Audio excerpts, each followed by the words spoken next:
Good afternoon. How are you guys Looks doing? Andre, hey, let Andre in. Ah, there he is. There you go. All right, everyone. So today's going to be very interactive. It's going to be really short if we don't get involvement. There's no quiz, though, unlike what Greg was talking about. But what we're going to do today is more of a Q&A session. And then, Greg, you can go ahead and talk about the rest of what we'll do today after questions and answers. Well, I think one of these things that this will do is give you the opportunity to realize, sometimes you get to an interview situation and um, you have to be you have to improv or you have to be impromptu in how you respond to folks because they'll throw questions at you and you need to be on your toes. You need to make sure that you're ready and prepared for what you're going to engage in when you meet with folks. So, but Jay and I are going to go over some of the coaching components of it, some of the advantages of changing the level that you're at right now. And we want to make sure, excuse me, that if you have questions, send them to us or, speak out and we will try to answer them as we go. Everybody know how to raise your hand in the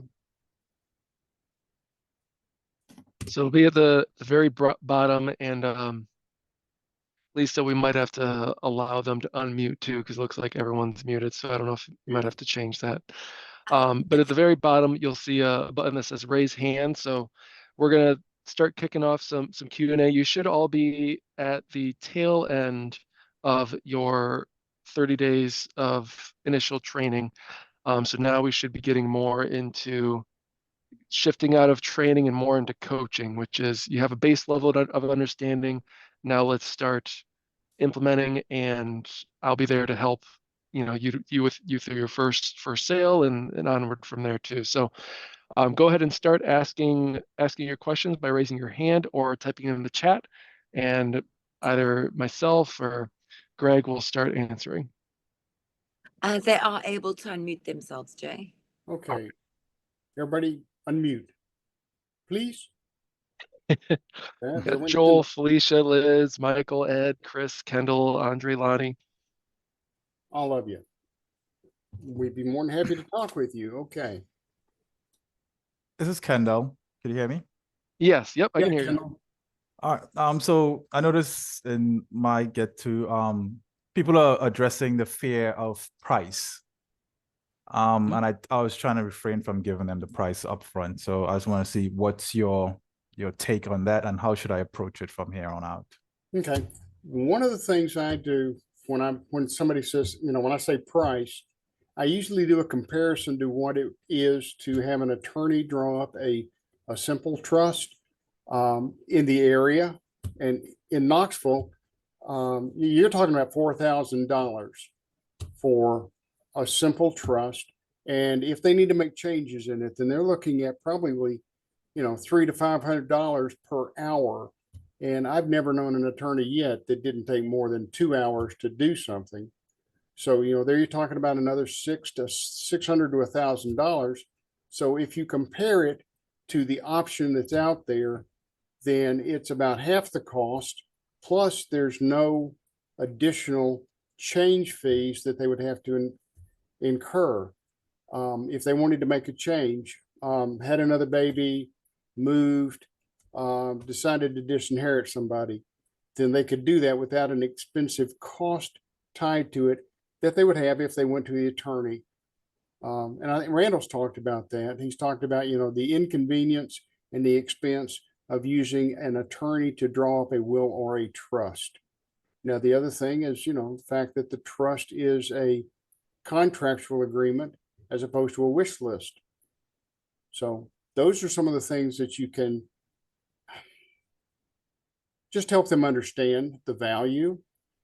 And the way I would answer it, if someone, so it's a benefit. It's not something to shy away from. I would have no problem saying that this is the cost of $1,995.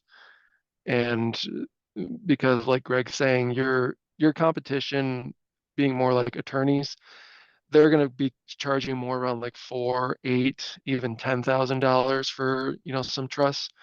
And if you have someone who's like, well,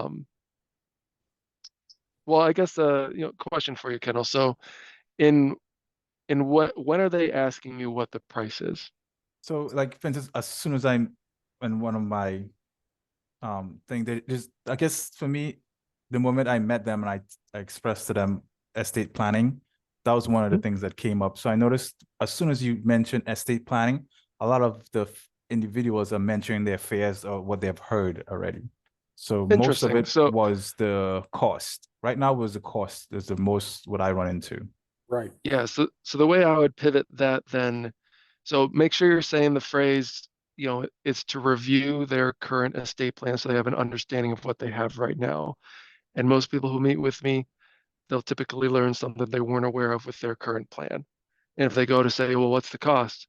You can say, oh, the cost for our review is free. You know, or you know, the review is complimentary. And if they, you know, press further or you want to expound, then you can say, I mean, the typically, well, I wouldn't even really expound from that. Just say that I don't typically anyways. Just say the review, there's no cost for it. And if what you have fits with your wishes, then there wouldn't be any changes that need to be made. Yeah, and you know, Randy's Simple as go-to that. phrase is, you know, I think you could benefit from a conversation with me about your current estate plan.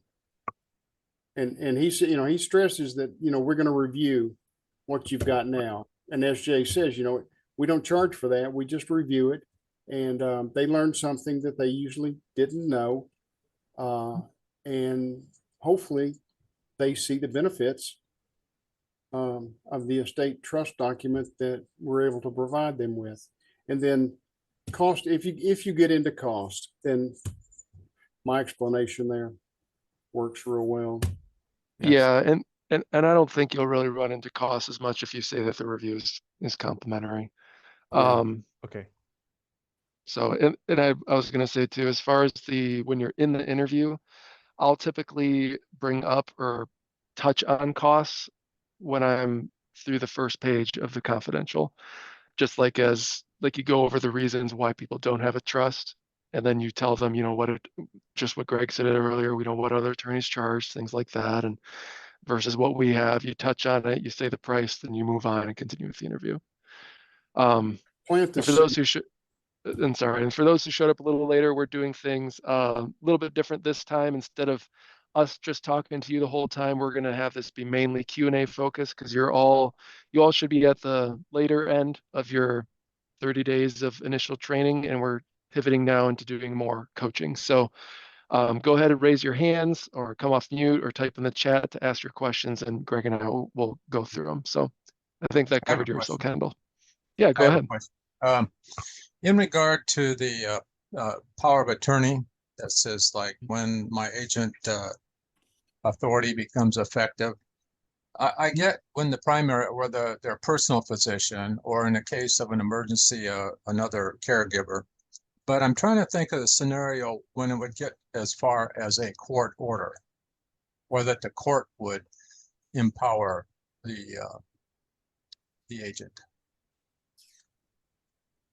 Would empower the agent to, like if someone was saying that the current person who has the power of attorney isn't doing what they're supposed to be doing, is that what No, the no. scenario you're Well, talking about? yeah, no. What the way the paragraph reads, it says my agent's authority becomes effective when, one, my primary physician determines that I am unable to make my own healthcare decisions, or two, in an emergency, if my primary physician or another healthcare provider determines I am unable to make my own decisions, or three, when a court determines I am unable to make my own decision. I'm trying to think of the scenario when it would get as far as a court. That would predominantly be in probably in a competency situation where they were trying to prove cognitive abilities. You know, the Well, primary that's already covered on the emergency. physician part, Greg. I mean, they typically write those things up to be that kind of order. It's like the worst case, it goes to court. You're not going to run into that very often, I don't think. I think too, if someone asked that, you could mention that, which, I mean, did you have someone ask that, or was that more for you reading and understanding No, I had why? a client that I just provided the trust for, and she was reading through it, and I responded and said, yeah, I can't imagine unless it would get to the point of a conservatorship, but your spouse is the conservator, so Yeah, I think it's mainly what Greg is saying, that if, and sorry to interrupt, Greg, kind of talked over you. I think it's mainly like if family thought that they were like mentally incompetent or something, and she wouldn't go to the doctors for them to sign off or whatever, they could take them to court. Now that'd be not super wise of them, because if the court said that that person is mentally competent, that person will probably strike them off the will. Or off the trust. We've seen that happen.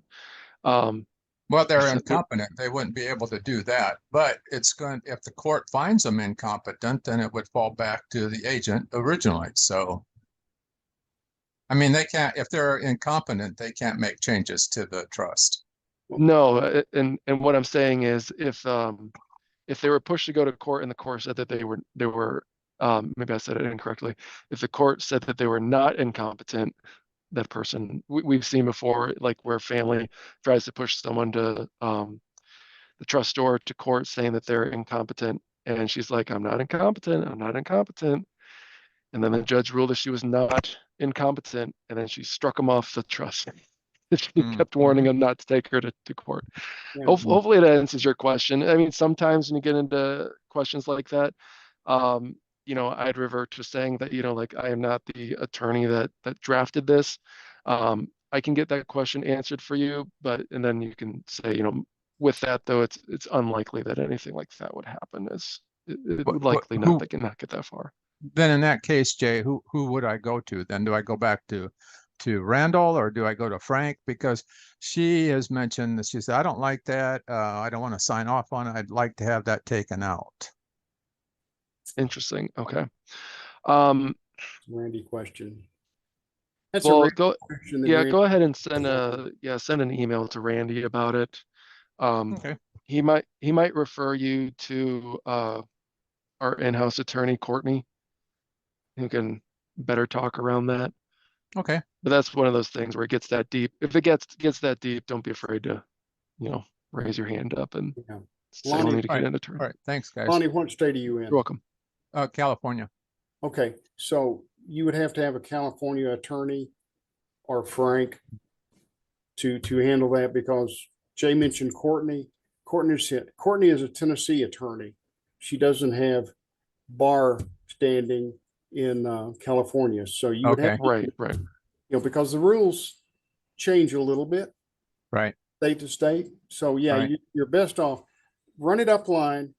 Send the email to Randy. Randy, if he can answer it, he will. If not, he'll send it on up, and we'll Well, get. not to make it more complicated, but the client's in Montana. Oh well, Fun. Yeah, I just Okay. send that general question to Randy, I Yeah. guess. at this Sounds point. good. We'll do. Something too you could always do, folks, if you ever have a legal question. I know I've in the past had a legal question, and I called the local bar and bar association, not the drinks, and they were able to get me in touch with a lawyer who answered like a question like that, and there wasn't any charge for it or anything. yeah. All right. It's Most kind of a service they do for Yeah. those sort of Most- general questions. most bar associations have an answering. They have people who there will answer the questions without fee, as Jay says, and they'll give you quick answers without getting overtly detailed, and that's a good thing. That's a good question. I mean, that's a good point, that some people may not want to do that, so we need to know what route we need to take. Any other questions? Yeah, next. Okay, I'll fill the gap of silence. I'm glad to see a lot of folks that I know on this list. I've had conversations with a lot of you. Still trying to get in touch with a couple of you, but yeah, just to see how things are going with you. And yeah, is anybody got?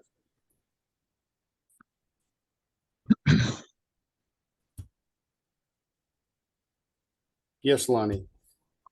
No, that was a cough of his. Oh, okay. Well, I guess we're all just ready to get at it and start meeting with people and helping them with their trust, which is great. We don't have to have questions. We don't have to be here super long.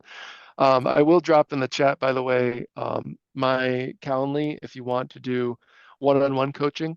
The nice thing with this is if someone has a question, we can all learn from it in a group setting. So that was the purpose of today was mainly that. Quick Yeah. I have a question. question. Yes. You can go first. Whoever said All right. that. Go ahead, Andre. I think that was you. That... Okay, I appreciate it. I want to piggyback off of what Lonnie was saying. I got part of it.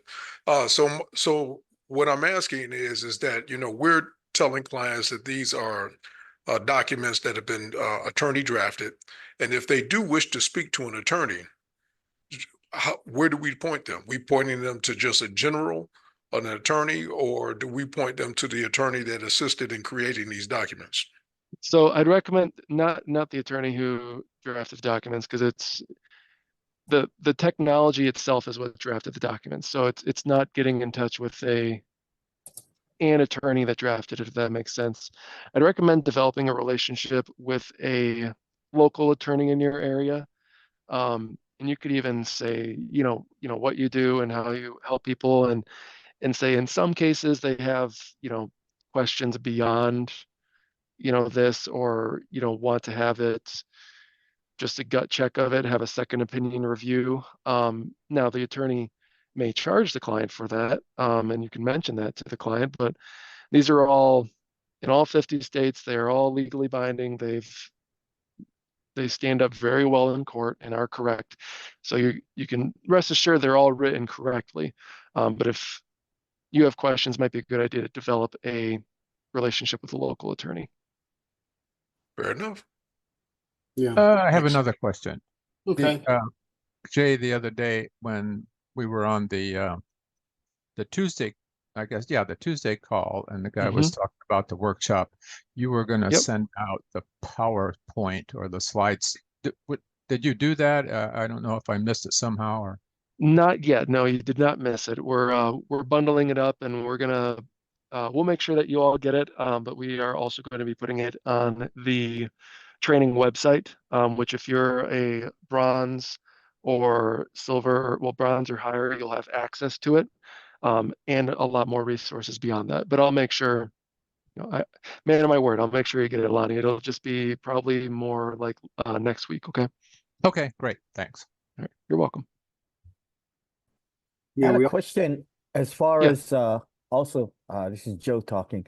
I was we were talking about price earlier. I was listening to that, and I'm in Hawaii, and there's a lot of advertising going on now all of a sudden on estate planning.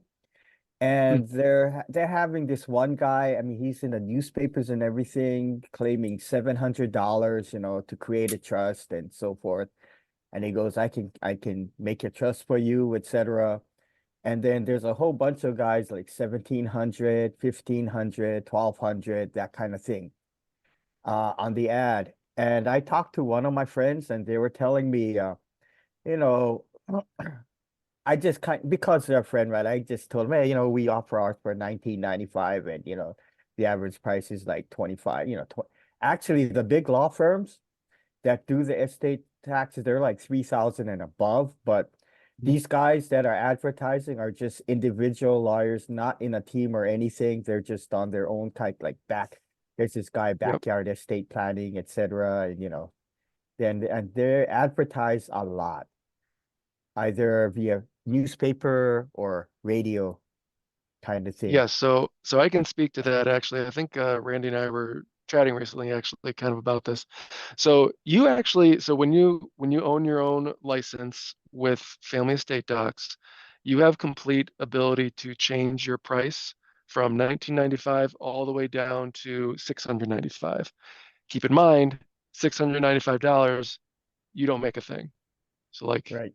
if you, so it's so something to keep in mind. So for example, the person who's doing the advertising 700, it could be that they are just having this as a complete loss leader. You know, this is their Costco hot dog. They lose money on it, but they do it to get people in the door so that they can have those back end conversations. Um, we don't think it's necessary. And especially if you're hunting or if you're fishing in the right pond, like for example, with the workshops that we did, um, out in our area, it's a pretty big retirement community area, very affluent. There's another company out there that sells trusts and they do workshops and they sell them for $5,000 all day, every day. They do very well out there, and we're coming in still at 2,000. Also, something to keep in mind though is a perspective. So if you're talking to someone and they're saying, yeah, I'm thinking of getting it for $700 and you're coming at 1,995, have it as a benefit because you're going to be able to do things that the other person isn't going to do. You're going to get a binder together, do a world-class delivery, um, put together maybe like an asset summary of everything that they told you, you know, when it comes to confidential, so they have an understanding of everything that they have. You're going to be going over the funding kit with them. And that's something you can mention too, is a lot of times attorneys, they will advertise it and sell you a trust, but they will not help you fund it. And then it's worthless to you. You just paid $800 for nothing. That's another way you can combat it. So got a lot of tools in your arsenal. And you could say too, and the $2,000 allows me to still be here for years to come when you need to call me and talk. Yeah, that's the other thing too.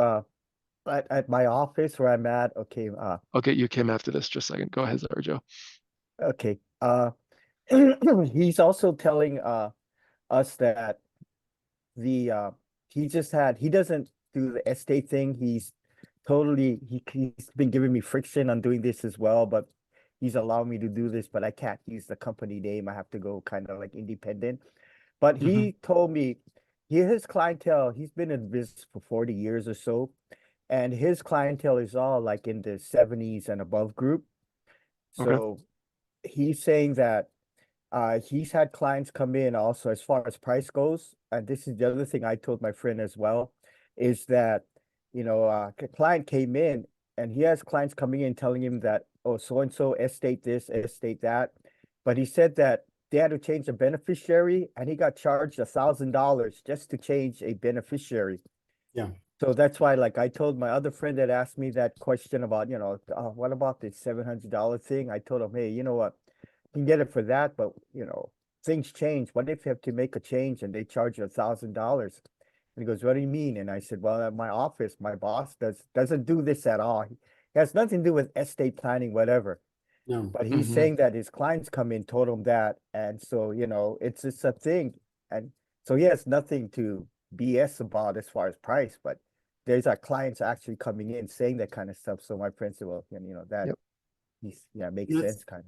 Yeah, I think that's one Yep. of, sorry, Kim, No, please. in just 1 second, Kim, let me answer real quick for Joe, but I'll talk.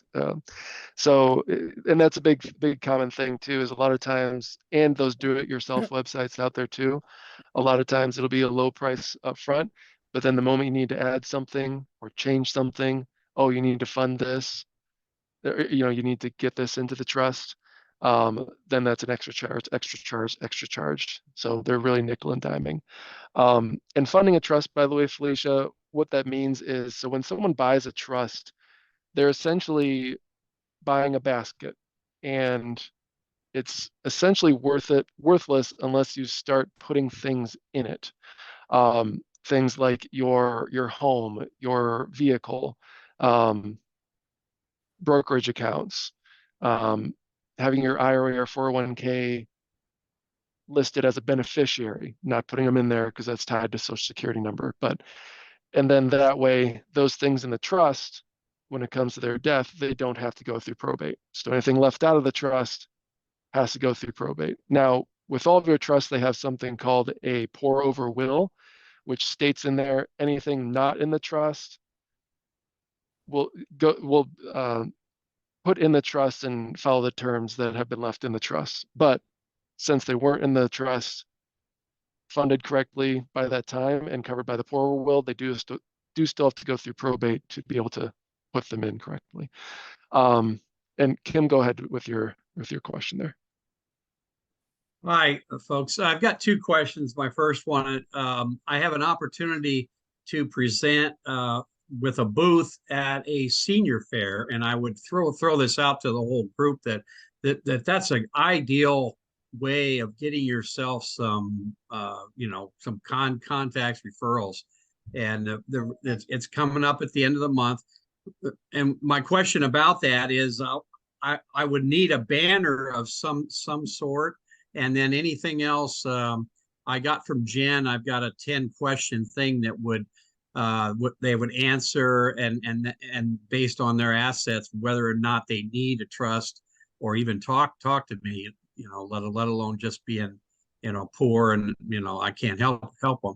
But I was wondering if there's a asset positioning system catalog of items, giveaway items, shirts, t-shirts, all that stuff that a normal marketing organization has that they can use to present. So that's my first question. Is there such a thing yet or not? Not yet, because Randy has built this company more off of personally finding people and identifying them as suspects, turning them to prospects, they turn to advocates. Right. We're doing more of that marketing now. We haven't gone into booths yet, but eventually if we do, and if we create that, we'll make sure that, to put that on as a resource. But for now, I'd talk to Jen. Maybe she has something there. Yeah. I was gonna. Okay, I actually got three things. My second thing is that I'm going through the training. I've finished it with Jen, and she's really good. And the one thing that I got out of it that I probably didn't get from Randy is kind of the implementation once you finished up with the trust, but you got to go back and give them the book, but you got to do all those things like the person touched on. How do you fund it? Well, you got pages in there that tells them, you got to go to the bank and fund your checking account and blah, blah, you got to switch all that stuff over. That hasn't really been talked about very thoroughly. And so that also needs to be put into a training curriculum for all of us, because if you're afraid that you're not going to do something correctly, you don't do it, right? So there's probably a little bit of fear out there, including myself, a little bit of fear about, do I know it all so that I can start that first one and implement it and do everything right. So that kind of leads me to my last point, is that I know there's not a lot of subject experts yet. There's maybe 10 superstars in this whole process. Most of them are probably in the South, right? I'm up in Washington State. I don't even know if there's anybody else that sell them. But for those areas where there is an expert that's been doing it, Randy and you guys probably ought to be thinking about what other marketing organizations do. They have a mentor that takes them out, like on their first 3 insurance sales. For instance, I'm an insurance agent. I'm also a real estate agent. So they take you out for your first 2 or 3 sales, or maybe just the first one. The experienced agent does all the work while the other person observes, right? And then they, that training fee, maybe it's a small fee. And then after they have experience, they've seen the whole process from A to Z, and they feel comfortable. Maybe at that point in time, then they can be let loose, and they feel really comfortable that they can go do it on their own.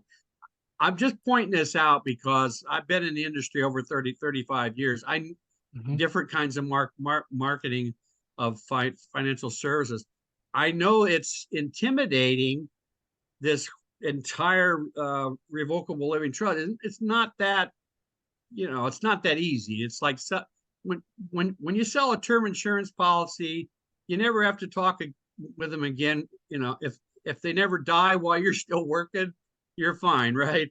But on this thing, it's kind of a living, breathing thing, and people are, you know, a little nervous about jumping in Yeah, that and Kim, first let me time. jump in there. So Okay, so okay. that's Thank you. a big reason. Yeah, of course. And so that's a big reason why we created the entry level, option for people, and actually for those who are more in the bronze, like just starting out, that's what I'm here for. So when you're at an instance, so the main thing, so we're big on focusing on one thing at a time. So the past 30 days for people has been focused on training and getting a general base understanding. Now we're switching more into, for a lot of people, once they're done with 30 days, switching more into coaching, which would be booking a time with me, and we can go over your current suspects or your current plan to find suspects, turn them to prospects. And then the main goal there is to have the very first conversation. And that's mainly what these calls are for, by the way. It's for that entry level, to, being successful and being a good business operator who understands a lot of these things. And in that, the first interview, that's really what you want to focus on learning. And then that's really essentially gathering data. And then you bring that to me and I'll help you build it. And then make sure you understand things like the funding and the actually delivering of it. If you're entry level and um, you're near myself, then I will actually go deliver it. If you're near a different license, if you're not licensed yourself, then a different licensee will go and deliver it. But we'll guide you through that. And as we grow bigger, Kim, I think that we will start doing where someone might just completely tag along with the beginning. But right now, there has to be some uh, trust in the process and continue to move forward. I know it's not easy.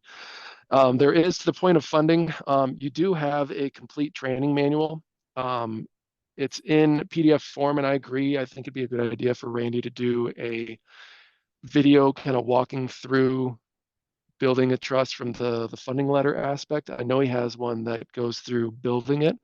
I'm not sure if it's included within the 30 days, because again, that 30 days is more built to get you to, okay, now we're into coaching. Now we're into actually meeting with, having the first interview. Which is why it's a big benefit to start looking at, if you're not licensed already, to getting to bronze or copper or silver. So you have access to a lot more of those beyond just talking with me through it. Did that answer all your questions there, Kim? I think you had 3 in total, you said, but I didn't know if I got all of them. Thank you. Yeah. Thank you Okay, very perfect. much. I'm gonna Um, get off now. Thank you. Oh, okay, perfect. All right. Well, thanks for joining. And then asked the question in the chat, does Family Estate Docs also cover Medicaid asset protection trusts and special need child trusts? I know about the special needs that is built in there. You can have that within there.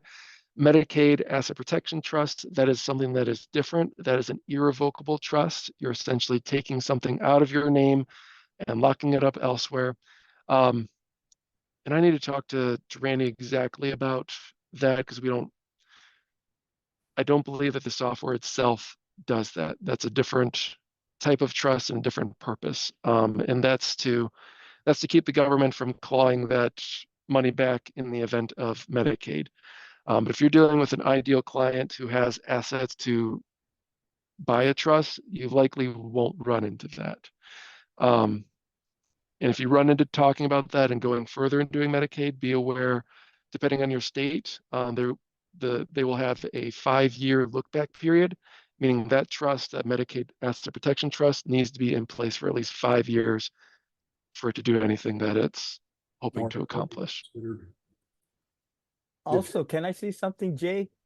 Mhm. I checked with Medicaid a couple years back, and in Hawaii here, there's a 5-year look back, and if there's an irrevocable trust in there within that 5-year period, they can break it, and Yep, that's what I was. Yep. they will break your irrevocable trust. I got into a little debate with that state lady that I think this was like couple years ago when my mom passed away kind of thing. So Yep. it was kind of, and so just want to lay that out there because people, even my boss couldn't believe that they can break, he said they can't break an irrevocable, it's against the law. I said, no, it's not. Yep. Call the Medicaid. He did, and he came back and said, my God, I can't believe stuff that they can do that no one knows. Yep. Yeah, that's that 5-year look back. And the reason that they do that is because, otherwise a lot of people will be like, ooh, I think I'm gonna need Medicaid. I'm gonna throw all my stuff, into this irrevocable trust and make it so that people that I know and love will just be able to feed me the money so I can get as much money from the government as possible. So they wanted to try to nix that. And in a previous lifetime and career, I did Medicaid eligibility work. And what you find is that there are people who, as Jay said, they have resources and a family member gets exceedingly sick and they don't have health insurance and they don't want the government to get a hold of the family farm, for lack of a better phrase, to use that to reimburse the federal government for the funds that are dispersed for the care of that individual. So they have that 5-year look back period. Nursing homes do it a lot. They have a 5-year look back to make sure because they want to get paid. And Jay touched on it. And what we need to make sure is that a lot of people in their software, those of y'all that have already got licensed software components to you, there is under forms, there is the training manual. Now it's about 88 pages and it is PDF, but it goes over But it's comprehensive. it goes over in great detail about what you need to know about trust and about the software. So it's a good idea to take the time to read that. I know we inundate you with a phenomenal amount of reading and watching to do in your training process, but it's very thorough, it's very complete, and we try to make sure that you are ready to go in a 30-day period so that within the first 60 days, you should accomplish your first trust document sale, which, whether you're at the entry level or whether you're at the bronze level or the copper level, that can, if you went in at a copper level and you paid the $495 for an annual software subscription, then one sale, one trust document would pay for that and then put money in your pocket at the, if you were stayed at the entry level where you split the commission with a licensed agent, that would pay for your copper, or it would pay for your the 12 months of $49.95. So one of the things we want to look at and we'll talk to y'all about is, okay, your next step, is to get out there, and if you don't have your suspect list together, you have got to get that together to be able to turn suspects into prospects, someone who will have a favorable conversation with you about their current estate plan, and then turn those prospects into clients by having the conversation, the go-to interview with them about that so that they become a client with a good trust. Now, part of that trust building process for the parties is to get the proper funding in there so that they don't wind up having to go into probate court because something was left dangling. So it's really important to go at it systematically and to feel comfortable with the process you do. If some of you are uncomfortable with it, Jay has talked about coaching and mentoring. I do that also. In fact, most of the people that I sign up and recruit, I'm spending the first month to 2 months with them on routine phone calls just to make sure they, answer their questions and feel comfortable with them. I've got one individual that is studying the go-to interview, the video. And I said, okay, fine. You do it for 4 days. We'll get back together on on the 5th day and we're going to role play, you're going to treat me as your client and you're going to do the go-to interview with me. And then we'll critique it, and hopefully it'll be good and we won't have a problem with it. But that's some of the services that we provide as a company that a lot of the others don't. Joe, you and Kim were both talking about, some of the aspects and the reality that, when we stick with the people, we provide them with a lot of after the fact courtesy reviews, an annual review of the estate document, just to make sure they haven't had a change of circumstance, relationship, or health. Those are the 3 big things that Randy talks about that cause a need for looking at the trust and reviewing it. We also provide the funding review to make sure that they don't have things hanging out there that would drag that back into probate when they passed away. There are that group of folks that just want to sell trust. And there are that group of folks who want to sell trust to open the door to be able to do the back end funding. So, we're realizing that there's two different groups of people that are interested in what they want to do. And we're trying to make sure that we accommodate everyone that's there. And I just tell people, I'm not a licensed agent.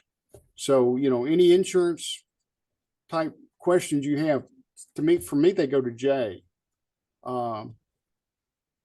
Because he's my counterpart there. Now, if it's software questions and it's nuts and bolts, then, talk to me about it. Randy has always stressed that this is a relationship building process. He has focused on the face-to-face, go out and meet the people, have the conversation, use his catchphrase. I think you could benefit from a conversation with me about your current estate plan. Meet the person that way. Do you have one? Yeah, I've got one. Okay, great. Is it what you need? Are you happy with it? Having those relational conversations is really the heart and soul of family estate docs. Now, it does open it opens them up. It opens the opportunity up to properly fund the monies for the people. I mean, to make sure that they've got more money at the end of retirement, as opposed to the reverse of that. They want to leave something to their heirs. So we look at what they have, how it's invested, where it can be protected the best for them, and in some cases create that lifelong income for them that they need or that they want. And I rambled, but I can do most of you that talk to me realize that I have as I told Jay one time, I have a proclivity for pontification. Well, it's all good points, Greg. It's all good points. And before anyone else asks a question, Felicia has one in the chat here that as to cover why attorneys do not do funding of the trust. So to clarify, some attorneys do. The reason why, though, that often trusts are not funded is because it's an extra charge to clients, and clients are like, I can just do it. Because essentially what funding is, it's you telling, hold on, sorry. Okay. It's them telling in sometimes legal terms with a quick claim deed, it's telling their county that they want their property to be under their trust name. It's telling their mortgage company to know about this trust. It's telling all the things that they own, the bank company to put it in the name of my trust, things like that. So typically what attorneys will do is they will print out the letters that they need to maybe send, or the verbiage they need to tell them, and rather than the clients saying, okay, you go and do it for me, and the attorney charges them more, they decide to take it on and do it themselves, and then it just doesn't get done, because people, it's just how people are sometimes. But something else to keep in mind, attorneys If a trust is not properly funded, they will go to probate for whatever is not in the trust. And who gets a call to be the probate lawyer? The person probably who. So it's a way for them to make for some lawyers, it's just a way for them to make a sale of the trust and then to later get a sale for doing the probate because the trust wasn't actually ever funded. So Right. kind of a double dip for them. And realize well, I managed medical practices for 30 years, but it's a lot like doctors are not trained to be business people. Okay. A lot of doctors go back and get a master's degree in business administration. Attorneys are not trained in funding. It's not part of their curriculum to become an attorney. Just like doctors don't become business people. They do by default, but they're not trained in med school to do that. So those are some added things to think about when you're looking at it. Attorneys live by billable hours. And, whatever their billable rate is, it's how long it takes them to do stuff. But, like Joseph made the comment about, somebody went in there to have a change done and it was $1,000 to get a beneficiary change. Well, with estate docs, they go in, they pull up their estate plan, they change the beneficiary, they print it, they get it notarized, witnessed, and it's done. And there's no additional cost. Those are the things that you have to stress. If you lead with the price instead of the benefits, then it'll become an issue.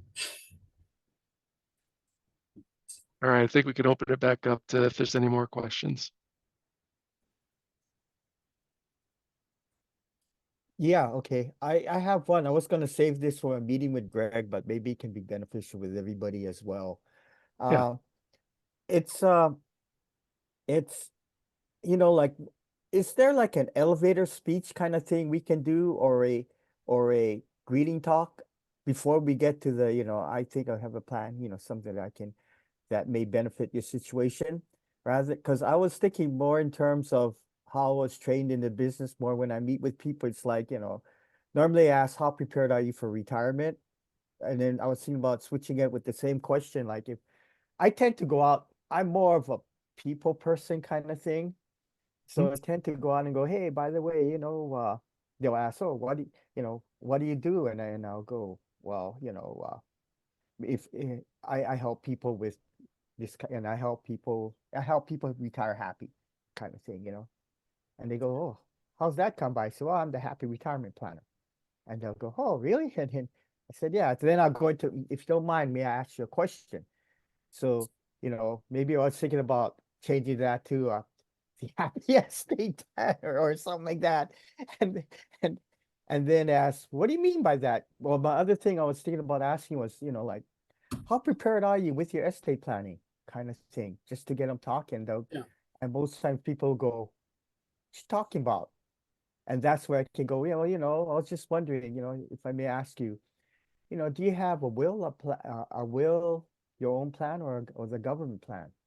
And then continue it from there kind of thing, And it's just a thing, creating maybe like it starts with an elevator speech, but keeping it short kind of thing, to less than 2 minutes. And I was thinking about writing something out like that. I was going to talk to you about that, Greg, when I meet with you Okay. next week. Yeah, But, we'll yeah. talk about that. Well, Drafts. I think Greg, Joe was saying he figured he might as well chat about it now since it might help everyone. I think you got the right thought process. If you want to ask him a question, Ed said it in the chat too. Do you have a will, a trust, or the government plan? And the way I would phrase it too, so the thing that you're selling in the first conversation is nothing but a complimentary estate plan review for their current Yeah. plan. Mhm. So like anything beyond that, you're going too far. You don't want to come across as salesy or anything right off the get-go. It's really just having a natural conversation with someone. Like a couple weeks ago, I met someone in the bathroom of all places. And we started chatting about the weather, and it turns out that he, lived in Michigan, where I'm originally from. I'm in Tennessee now, and he ended up being in the same town and just chatted this and that. And he's got a lot of things happening in his life. He was there because there's a medical office here. He was there for a medical reason, so some sort of health change. These are the things that typically make people think about estate plans or open to changing things. By the way, if it's when there's a health change, an asset change, or a relationship change. So he already has a health change because he's there for some sort of doctor thing. He talked about how he's going to be selling his home at the end of the month and going to be building building a home, and then there's an asset change right there. And just from having a general conversation with him, he didn't know what I did at that point. I said at the end, I'm like, I actually, so what I do, I mean, I help people by reviewing their current estate plan, and it sounds like you could benefit from that. Do you agree? And he was like, yeah, that sounds good, and I'm going to be meeting with him. So that's kind of more the way I go about it, less forceful. But that was a pretty natural conversation. If you want to, typically the prompting question that you want to write down your answer to is, well, what do? You just want to write down a response to that. That's kind of natural and can lead to scheduling a time to go over their current estate plan. And typically I will say, this week is busy, or if it's at the end of the week, I'll say, we'll have to look to later next week. And then, schedule a time for later out. You can't do it right now, but we'll get together, later, sort of thing. Did that help answer your question? Yeah, thank you. All right.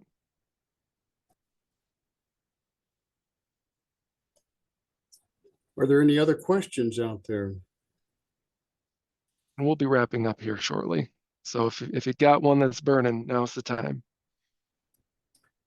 Yeah, and I think Jay put his Calendly link for a coaching session with him. I put mine up there so that you can have a session with me. And I noticed where Andre Morales asked, he said he's wanting to put together a network of agents in the Georgia area, and he put his phone number in there. So, and it, banding together, working together is not a bad thing. So that you can feel, you got somebody to debrief with and ask if you could have done something better or differently. Hopefully, it's ideal. It's somebody that's got more experience or at least a different perspective. Zig Ziglar, I don't know if any of you are familiar with him, was one of my mentors and a good friend. And his comment was, if you help enough people get what they want out of life, you'll be able to get what you want. So, it's about helping other people. It's about providing a service and a process as opposed to selling a product, which I do believe is something that Randy says frequently. We are in the process of helping people understand what they have now and finding out if they're satisfied with it, if it meets their needs, and if they need to change it, and then providing them with the opportunity to have something that will be more cost effective and be just as binding in any of the 50 states. So that's what we do. All right. And I think that's a good way to end it. I put mine. Well, we got one last question here, sneak it in. How is family estate docs different from net law? I don't know about net law. Do you know net law, Greg? Nope, don't know Guessing that. it's a competitor. Family Estate Docs is one of the largest out there. Well, rather Estate Docs Pro. That's the same company, different name. We're not the only ones out there doing it, but a lot of those are either made to be completely DIY. And in a lot of those cases, it's kind of the Planet Fitness model, which is where they only plan on 10% of their membership people to actually show up and work out. It's a similar thing to that, where most people just don't get around to it and do it themselves, or get confused and don't do it. Ed says he thought net laws for wills, so it might be that they just do wills. And there are some out there who do something similar to family estate docs in that they will help people walk through it. But they're few and far between, and in a lot of cases, they don't have the same resources and everything that we have when it comes to actually helping you all and properly selling it and guiding the clients through it and giving a 5-star delivery and prompting you for the back end sale if you're properly licensed, which is where a lot of the money is to be made. And that's why someone down in Hawaii is just giving these away, because they're doing it all for the back end sale. I think a lot of us need to eat, so I think and I don't think there's anything wrong with properly charging for the sale of a trust too. So hopefully that answered your question. Can I make one last statement before we leave? Yeah, go ahead, Andre. First of all, Greg, I appreciate that. And being in Georgia, I was definitely looking for other agents that we could share experience where I can be encouraging them. They can be encouraging to me. Right. But I can tell you that one of the benefits that I've had now that I went out and got my notary commission is that before, when I was doing these documents, I would have to bring in a mobile notary. Now I can offer this as a part of a service to my clients. But if you're in Georgia and you need a mobile notary, reach out to me, because it can make the whole experience a little bit more professional than just having them take the documents and going to, B of A or a bank or Kroger or whatever the case might be to get the documents notarized. That's why I was saying that. Yeah. Okay. That's good, because not everybody wants to get their notary. Yep. It's And a nice thing to have. Just trying to be of service. That's all. Yep. And until it's notarized, it's not in force. So we'll always meet with clients and have a notary there, either ourselves being notaries. But yeah, every trust needs a notary and 2 disinterested witnesses, which means that they're not named in the estate and that they are not family members. It might be neat. You might be able to have it be like extended family members or something, but I just generally say not family members at all. But yeah, that way it's just all done. And what we will do is, after it is notarized and implemented, we will scan it and upload it to that. Why we keep copies, because that's just a service that we do for clients. That way we have it on hand when they call inevitably to help make changes. But I would scan them and upload them to because every license that the client gets, because they have access, they can make changes to it, they will also get a secure vault, and I will upload it on their behalf to their vault. That way, if they're vacation in Jamaica and something went wrong, if the wife got hurt or something, the husband can pull up what is needed right there through the vault. Gives them that access. Or long-winded answer to what you were saying. The house burns and it's totally incinerated, like we've seen so many of them on the news. It's secured. If you've got it in your binder, and being in a binder, everything consolidated on the bookcase is great, but also having a redundant backup is a good idea too. And the secure. But it's your business. You don't have to go and scan it and put it in their cyber secure vault for them. You don't have to notarize it for them. But we find if we give a Godiva-like delivery, is the way that Randy likes to say it. If you're thinking about chocolate, if you get a Godiva packet, they're all nicely individually wrapped, very nicely put together, versus Hershey's Kisses. One of them is, a better delivery of their product.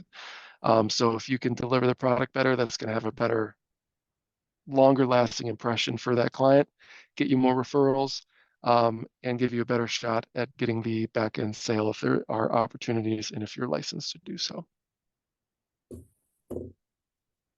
Well, it is 3:00. We've been we are on the hour. Yeah, we've been at it. And I appreciate your time and your energy. And,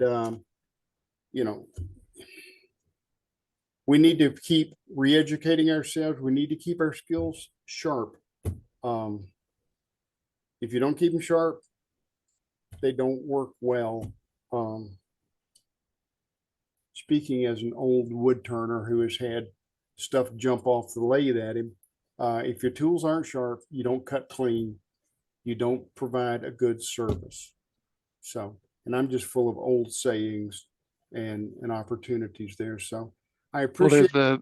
there's the Abraham Lincoln one too of spending time sharpening your axe instead of going at the tree with a dull axe. There's also something to be said at this point.